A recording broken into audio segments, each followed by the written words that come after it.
Because people say, oh, I can always tell when, Jackie, when you wrote a joke because you laughed. I said, no, what I do is I laugh at everything that's funny, and I laugh depending on how funny it is. And sometimes if it's something Fred wrote or something Howard said on his own, and it's really funny, I will scream. And just text it back and say, yeah, I'm laying low, you know, trying to keep my stuff together. Nice to hear from you. But, you know, he's just laying low. There were times where I would, like, we'd be fooling around, and I would grab Robin, you know, not on the air, but we'd be talking, and I would throw her down on the couch and hop on and start humping her leg.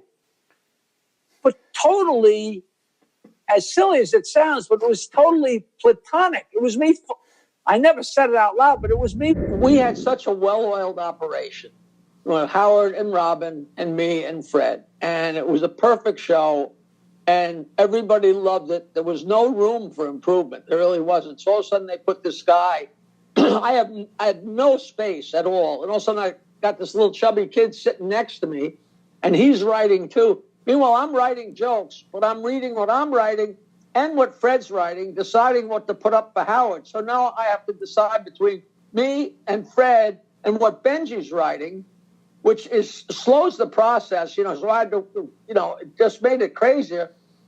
But I don't fault Benji because I scraped and clawed to get where I got. So I don't know whether he scraped and clawed to get there, but it was an annoyance. But it wasn't his fault at all, and that had nothing to do. I think that was Howard's agent's way of saying, look at this, we got somebody who can step right in and replace you.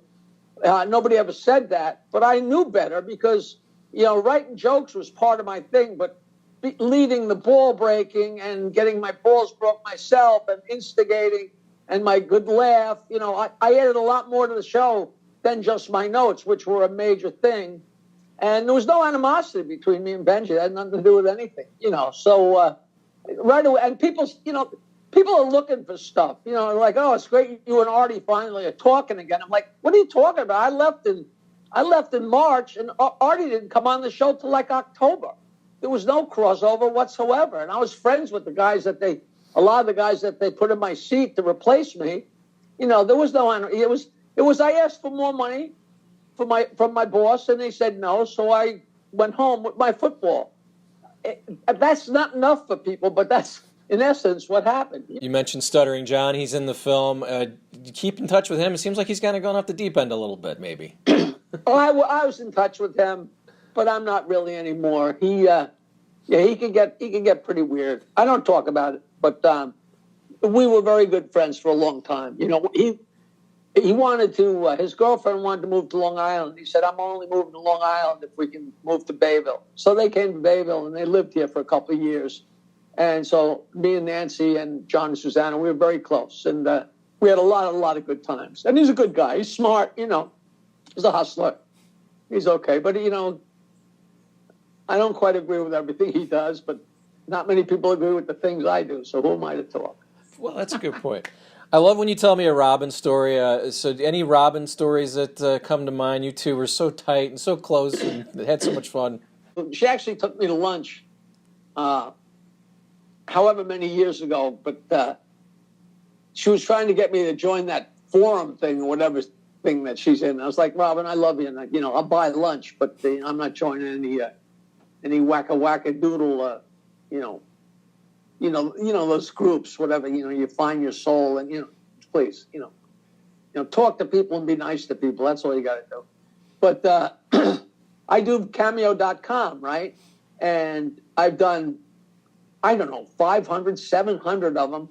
And people yell at me. They say, you don't charge enough money, because some people charge like $500. I don't know if you know what it is, but it's a thing where people pay money for you to do a little iPhone video for them. Like if your friend said, hey, it's Brad's birthday. Hey, Brad, happy birthday. And I'll tell a few dirty jokes and fool around. Maybe they'll give some inside information. I'll break your balls. And it's like 2 or 3 minutes. And I only charge $75. And the fans of the show they eat it up. They love it, They'll say, they give me little snippets of things to say about this or somebody like this. Last week, a guy said it's my father's birthday, and me and him used to scream. My father's turning 85, and we used to scream when you read from Robin's book. I don't know if you know about that. He said, would you do that for him? And I said, you know what? That's the weirdest. And I looked at my computer, and I still had the pages I had scanned, because I'd actually taken a few pages and scanned them so they'd be easy to read on the air. And I went a little wild with it on his Cameo. And the guy tipped me like $100. He was over the moon. But I got to tell you the truth, man. I thoroughly enjoyed doing.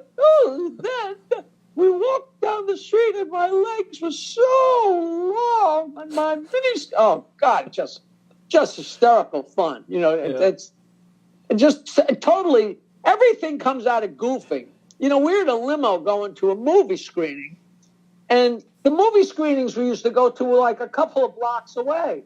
But Howard couldn't walk, so 4, 5, 6 of us would pile into the limo, like Howard and Robin and me and Fred and maybe Gary, whatever. We're all jammed in there. And we're going a couple of blocks in midday in Midtown. So we're stuck in traffic. We're not going anywhere. And we're all like climbing the wall. And I had my bag, my canvas bag, and I looked down, and Robin had just given me a copy of her book. And I just reached in and took it out and opened it at random and started reading it in her voice, and they went bat crap. They went nuts. And, of course, then I did it on the air, you know, however many times before Howard realized I was getting too many laughs, and then we stopped doing that.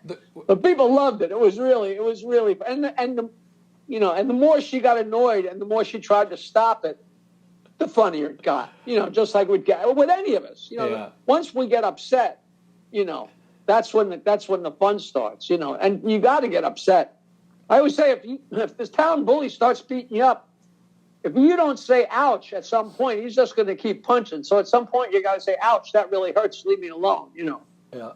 But, me and Robin had some classic stuff. But if you look at the movie, you see us doing the bump on the stage with AC/DC playing, which is, you know, that was the brother-sister thing we had going, you know. Well, there's a million laughs from your life. I want to mention there's a point where they were doing, you were gone by now, but she was getting swimming lessons, and they started doing the voice of her and Bobby the pool boy, and I just listened to it. It was from like 2003, and Artie's on. It's just hilarious, and you guys were so funny, all of you together.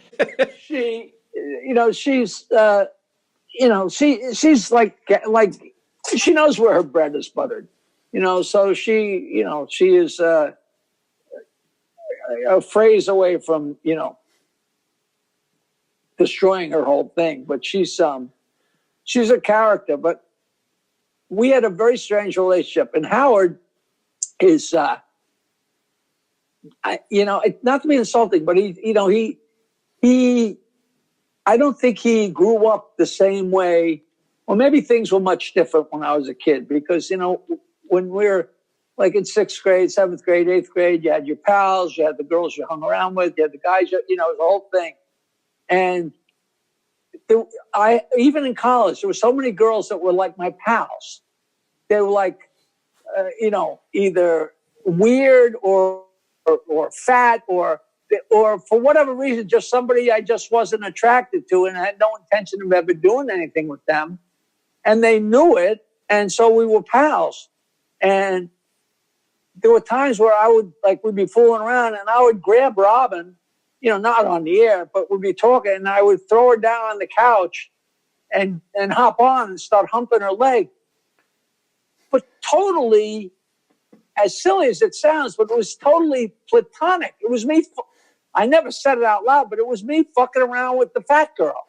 You know what I mean? There was nothing sexual about it. It was just me being goofy, and she'd giggle and be a whole thing, and Howard would be like, boy, you really love Robin, don't you? Man, you're really attracted to her. I couldn't say, no, she's the fat chick that I have no intention of ever fucking. But you can't say that. I would never say that, whether it hurt her feelings. I'm not saying it like I was invited. Don't get me wrong. But the point was, there was nothing sexual about it, but he just didn't comprehend that. And he'd talk about how, I was so attracted to her and blah, blah, blah. And it was ridiculous. But I did love screwing with her, because she would, you know, she could be so pompous, and she was an idiot, you know. The one thing she did that really enamored me to her, and when I realized what we were all in for the whole ride, we had just gone to mornings, and and I was a regular cast member. I probably told you this story already. And one day I came in and I said, I was learning that everything's for the air. Not to say anything in the office because everything is fodder. You got 5 hours to fill. And I said, Howard, I got to tell you, I had a really wild, graphic, realistic sex dream about Robin last night. I mean, it was so realistic. And I wasn't lying. I mean, I really had like I don't know if it was a wet dream. I was already 38 years old, but it was very, very real, And so we all laughed, and it was pretty wild. And that's where he got on the whole thing with Jackie so attracted.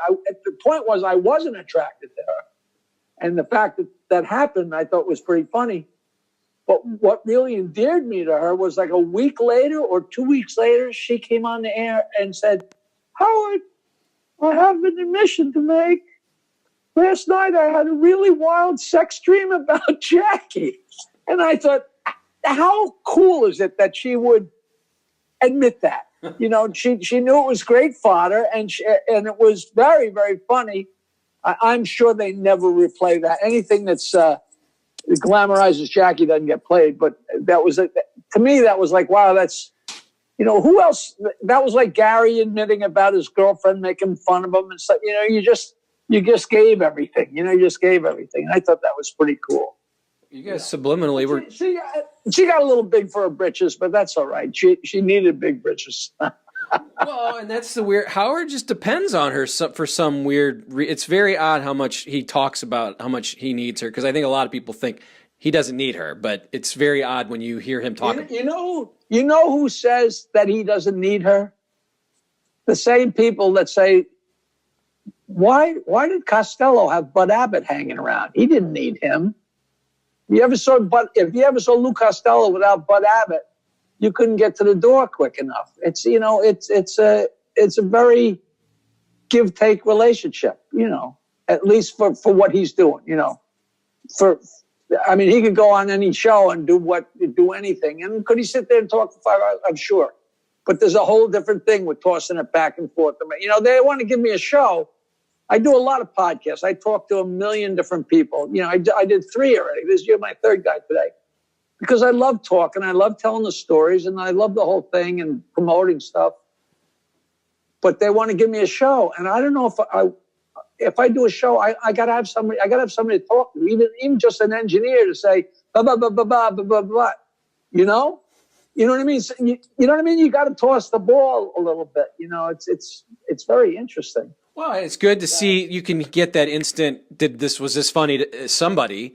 And the fact that she laughs at everything, it makes it good. Right. That is a little crazy, because people say, "Oh, I could always tell Jackie when you wrote a joke because you laughed." I said, "No, what I do is I laugh at everything that's funny, and I laugh depending on how funny it is. And sometimes if it's something Fred wrote or something Howard said on his own, and it's really funny, I will scream, and people assume that I wrote it, and I'm not just laughing because I wrote it. I laugh when something's really funny. And so, fortunately, a lot of things I wrote I thought were really funny, or I wouldn't have written them. But her, you could say, Bill Gates just got hit by a truck, and she goes, Robin, you got really big tits. Robin, I think I'm going to have diarrhea. It didn't matter what he says. It's the same laugh every time, which is pretty, it's weird. But, 40 years later, she's still, so I guess somebody likes it. I don't know if she's still doing it. I haven't heard a lot of late, but I guess she's still doing it. Couple more minutes with you, Jackie. I appreciate it. I did talk to Tom Chiusano. I think you may have seen that, and I thought it was interesting how he felt really bad about this the history of 20 years ago. I don't want to talk about leaving the show. It's been up and down and all around, and nobody admitted this, and then they admitted that. And people say to me, Jackie, when you talk about that, it's the same story that you told 20 years ago. I'm like, because that's what happened. I've never varied from the story of what happened, and I just could care less about it. I thought it was interesting though that Tom was very. It hurt him more than I think I've ever heard him say. You know, it was a regrettable decision on his part. I liked Jackie and still, think kindly of Jackie. I have no idea how Jackie thinks of me. I haven't talked to him. I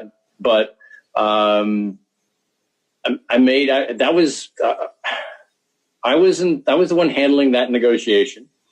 And as I had in the past, and he had, we had tough negotiations prior to that.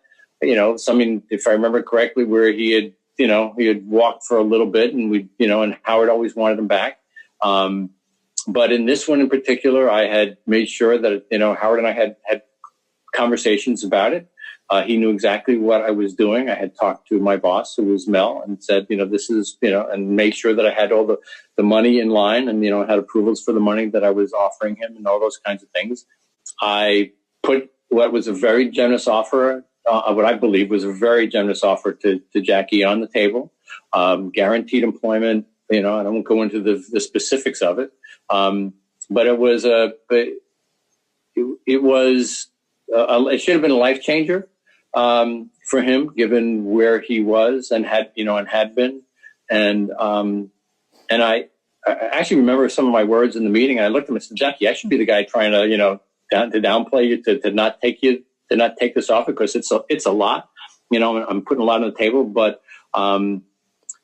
Jackie had encouraged me when I came back from cancer to kind of go on, when we started going on the road trips to Vegas, to make sure that I came, and, said, why wouldn't you take it? Why not come? And, so I appreciated that. And I appreciated, the sense that I had of Jackie's caring about me at that point. And I tried to express that to him in this final meeting that we had. I even said, I'm trying to remember the guy's name from MASH, who left. And I used him as an analogy. The old TV show MASH, one of the main characters, left the show. And I said, don't be that guy. Stevenson, I think, was his last name. Yeah, it was Hawkeye and Jamie Farr are the only two people, like Radar, the two people. Yeah, but it was I think it was the first colonel, who was the boss of the MASH unit. And I said, don't be that guy. This is a serious offer. It's a lot of money, and we'd like you to stay. Obviously, I wouldn't put this on the table if we don't want you to stay. And he decided at that point that it wasn't good enough for him. And everybody, as I said, Howard knew, and the other principals that needed to know knew. And when he tried to come back after rejecting the proposal, it was decided. It wasn't my decision. It wasn't my end of the day decision. But it was decided that, nope, time to move on. And I've always felt bad about that. If somehow this is reaching you, Jackie, I hope you understand that. I really did. I really did want you to take that. I really did want you to be part of it. But it was decided, it was enough, because what was going to happen the next time we went around. I might work. I wish I'd been able to encourage him with found the right words to make that offer stick with him to where he would have taken it. I think he was Mr. Business Guy, but so the good news is, so you're saying he's still alive, which is great, because I had no idea if he's still alive. Are you talking about recently? Yeah, and I was curious if you guys would ever have do you have any hard feelings with Tom, or is that? No, could be, in all fairness to Tom, he had no say in any of it. It was all Howard and Buckwalter. Yeah, Tom, it was kill the messenger. When I told them I would take the job back and they said they would get back to me, I thought it was so rude and cruel after 18 years to not have the class to call up and say, we don't want you back, we're going to pass. But that was not Tom's decision. He couldn't have called me up and said, Jackie, we're not taking you back. That was not his decision to make. I don't know that, but I know that. I'm sure I could hear Mel or Howard or Don say, fuck him, let him hang out to dry, I never had a problem with Tom. When Howard signed his contract back then, it was in the middle of December. He said, well, you can make your deal with Tom. And Tom made the offer. I said, no, that's not what I want. And he said, well, and I knew he either had cancer or he was going to have cancer. And he was supposed, I said, listen, take your trip to Paris and we'll talk about it when you get back. Who knew if the guy was going to die in 2 days? Like, he's a human being. I'm a human being. I always liked him. He, as much as I fucked with him, that was my job, But he was a good guy, and he still is a good guy. And if he's still alive and kicking, I'm glad to hear that. So he is. He was. Maybe, you know what? Now that I know that, maybe I'll search him down and tell him I said hello. Maybe buy a steak for him or something. I said I'm gonna try to get you both together at some point on this thing. No. You don't have. I don't want somebody to orchestrate it. I'll chase him down. You can send me his contact info if you got it, because I'm. For all I know, he's got the same email 30 years later. Who knows? He's not at K-Rock anymore. I did want to ask you, I've never asked you about your days with Eddie Murphy and the back days. When did you first see him, and when did you know right away? Because it was you guys crossed paths. Tell me about just those days back in the early, I guess, late 70s, early 80s. It's funny because I'm back in touch with Clint. There's a really, really great story about Eddie and Clint in the car with me and Dave Hawthorne, and it was a story when Howard always used to say, well, if you guys had driven Eddie an extra 100 yards, you'd all be in the movies. And his best friend Clint was in the car. And Clint, they just redid Coming to America. And Clint is one of the guys in the barbershop. Right. He was in the guys are Eddie, and one of them is Arsenio, and the other one's Clint, And I've been talking recently to the old guys. I was talking to Rob Bartlett and Minervini, some of the guys that, were at Dixon's White House Inn when we all hung there. And Eddie was like 16 or 17 years old, when I met him, when we all met him. And it was so funny because he was a nice guy, but he was so, and I don't even know if the word is cocky. He was so sure of himself. He was like, I'm going to be bigger than the Beatles. We're like, Eddie, shut up. I'm going to be bigger than the Beatles. And this famous story is like I was making my second comedy album at the East Side. And he said, Jack, those microphones, you making another album? And I said, yeah. He said, Jack, I want to have an album. I said, I'd love to help you, Eddie, but I'm too busy. Could you imagine if I had helped him with his first album? I'd be living in Malibu, But I would call you delirious, actually, if you catch them. I didn't find them all that funny. In the beginning, just about everything he did was, he basically just did Richard Pryor and Richard Pryor material, and then he just replaced Richard Pryor with Eddie material, which is even better. But I didn't think it was, I have audio tape of everybody from back then except him. I never turned on the tape recorder. I was not a fan of somebody. I didn't think somebody was funny just because they were black. I just didn't. And it was that simple. And he was very, it wasn't racist at all. I just didn't find it funny. But he was a nice enough guy. And, we went on to, I'll send you the stories, like when we're in the cars together, we'd all go out to do gigs, and it was great. And they needed a black guy for Saturday Night Live, and boom, he went to the moon. His first manager, Richie Tinkin, owned the comic strip in Manhattan, and then the one in Fort Lauderdale too. And Richie just passed away 2 or 3 weeks ago.